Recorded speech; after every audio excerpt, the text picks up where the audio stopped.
ये मैंने स्टार्ट में इतनी यार्न नहीं ली थी।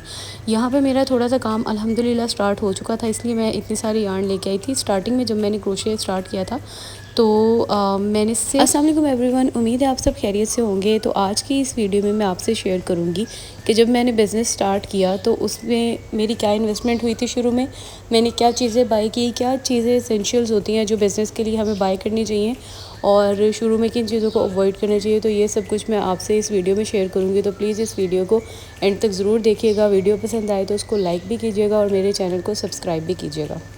तो सबसे पहले आपने अपने घर में अपने लिए एक कॉर्नर सेट कर लेना है, क्योंकि जो भी हम काम स्टार्ट करते हैं हमें उसके लिए अगर एक पीसफुल माहौल, एक पीसफुल, बेशक वो एक छोटा सा कॉर्नर ही क्यों ना हो, वो हमें ज़रूर चाहिए होता है। तो अब मैं आपको अपने एसेंशियल्स के बारे में बताती हूँ। मैंने क्रोशे के साथ साथ पाइप क्लीनर्स का काम भी करना था, तो मैंने उस हिसाब से सारी चीज़ें मंगवाई।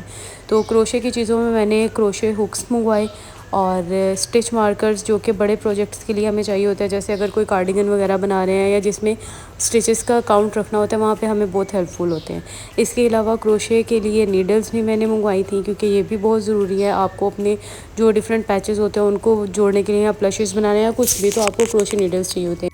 इसके अलावा ये थैंक यू स्टिकर्स मैंने मंगवाए थे और ये जो है फ्लोरल टेप, क्योंकि मैंने बुके वगैरह भी बनाने थे, फ्लावर्स बनाने थे उसकी स्टेम के लिए। सीज़र्स तो बेसिक्स में आ जाता है, टेप वगैरह। इसके अलावा ये स्टिकी नोट्स मैंने रखे हुए हैं, क्योंकि समटाइम्स छोटे छोटे नोट्स मैं ऐड कर देती हूँ अपने कस्टमर्स के लिए। और ये गैस थी मेरे लाइटर के लिए। क्रोशे प्रोजेक्ट्स को जब हम एंड करते हैं तो लाइटर से उसको थोड़ा थोड़ा नीट कर लेते हैं।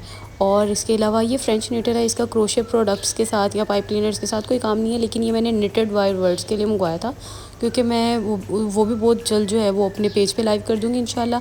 और ये स्टेमन्स हैं फ्लावर्स वगैरह के लिए, ये रिबन है बुकेज़ वगैरह के लिए या किसी भी चीज़ को बाइंड करने के लिए ऊपर, बहुत खूबसूरत लगता है। अच्छा, ये मैंने चाक लिए थे, ये बहुत मेरे लिए तो वेस्टेज रहे, मेरे नहीं यूज़ में आए, क्योंकि मैंने ये जो है क्रोशे एम्ब्रॉयडरी के लिए लिए थे किसी कार्डिगन वगैरह पे, पर ये यूज़ नहीं हुए मेरे। बस इस कॉर्नर को मैंने इस तरह से सेट कर लिया। सारे बेसिक्स एसेंशियल्स मैंने एक टोकरी में डाल के उधर ऑर्गेनाइज़ कर लिया। अच्छा, ये यार्न आ जाती है। ये मैंने स्टार्ट में इतनी यार्न नहीं ली थी। यहाँ पे मेरा थोड़ा सा काम अल्हम्दुलिल्लाह स्टार्ट हो चुका था, इसलिए मैं इतनी सारी यार्न लेके आई थी। स्टार्टिंग में जब मैंने क्रोशे स्टार्ट किया था तो मैंने सिर्फ 3 यार्न बॉल्स ली थी, क्योंकि मैं बस तब देखना चाहती थी कि is it my cup of T और नॉट। तो उसके लिए 2 से 3 बॉल्स भी काफ़ी हैं, उसमें आपको आइडिया हो जाता है। और इंशाल्लाह फिर आपको बहुत जल्द मौका मिलेगा बहुत सारी यार्न खरीदने का। अच्छा, ये मोल्डिंग वायर आ जाती है, बहुत सारी चीज़ों में यूज़ होती है। मैं गजरों वगैरह में भी इसको यूज़ कर लेती हूँ, और कुछ लीव्स बनाने होते हैं उसमें। खैर, ये थोड़ी मोटी वाली है।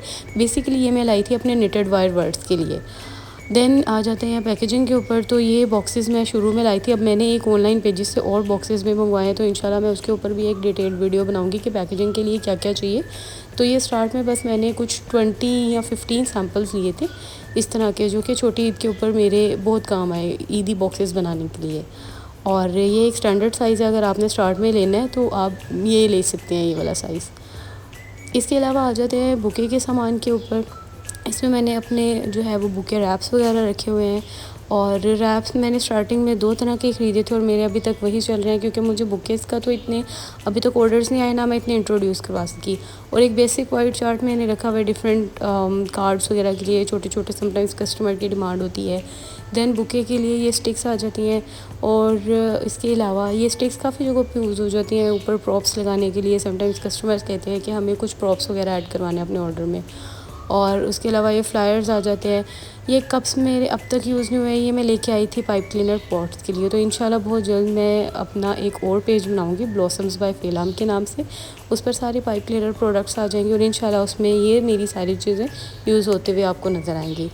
तो अगर आपने पाइप क्लीनर्स का काम करना है तो उसमें बेसिक्स में आपको क्या चाहिए, मैं आपको इन शॉर्ट बता देती हूँ कि आपको पाइप क्लीनर्स चाहिए, और बुके के लिए आपको रैप्स चाहिए, रिबन चाहिए, और बेसिक्स में बता रही हूँ तो टेप आ जाएगी। और इसके अलावा जो है ग्लू गन बहुत ज़रूरी है, ग्लू गन और ग्लू स्टिक्स बहुत ज़रूरी है। तो ये तो मेरा सारा पैकिंग का भी सामान इसमें पड़ा हुआ है।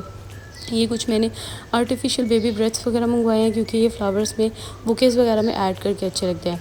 अच्छा, ये मैंने ऑनलाइन ऑर्डर किया था, बर्लैप के नाम से ये होता है, लेकिन ये मेरा यूज़ नहीं हुआ, मतलब ये इतना अच्छा नहीं लगा मुझे ये वाला रैप। तो अगर आपने बुकेज़ वगैरह का काम स्टार्ट करना है तो शुरू में आप कुछ बेसिक जो है वो बुके रैप्स वगैरह लें। ये मिल्की पेपर शायद इसको बोलते हैं, तो ये मुझे बहुत अच्छा लगा, ये मेरा अक्सर बुकेज़ में यूज़ हो जाता है।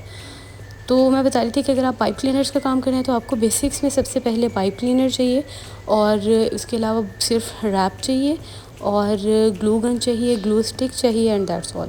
बाकी टेप, सीजर्स, वो तो बेसिक्स में आता है, वो तो हर किसी के घर पे ऑलरेडी अवेलेबल होता है। तो ये एक नेट का रैप सा भी पड़ा हुआ था। तो डिफरेंट रैप, ज़रूरी नहीं आप स्टार्ट में आप बेसिक रैप्स भी ले सकते हैं। अच्छा, मेरे पास ये जो है बुके के लिए पतली स्टिक्स भी थी, पर ये बहुत ज़्यादा थिन थी, तो आप थिन स्टिक्स ना लीजिएगा, ये यूज़ नहीं होती। तो जो नॉर्मल साइज़ की, एक मीडियम साइज़ की चॉप स्टिक्स होती हैं, आप वो लीजिएगा। क्रोशे का अगर आप काम स्टार्ट करें हैं तो उसके बेसिक्स में सबसे पहले बस आपको 2 से 3 बॉल्स लेनी है। अगर आप बिल्कुल स्टार्टिंग में अभी सीखना शुरू कर रहे हैं तो 2 से 3 बॉल्स लेनी है, और 3.5 mm का आपको क्रोशे हुक चाहिए, and that's all. Thank you so much. अल्लाह हाफिज़।